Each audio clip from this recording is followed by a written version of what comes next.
if your mom just had a baby and she's paying more attention to the baby than you, this is how to get the same attention. So it's a noise that you have to make, but I can show you how to make the noise. So say like goo, goo, but then make it sound like a baby, like goo, goo. Then go show it to your mom. Then she'll pay some attention to you.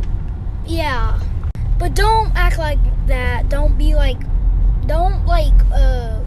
act like a baby. Like wah wah. Don't be a crybaby. Or your mom won't pay any attention to you. And if you want to help the baby not cry, just do the same noise.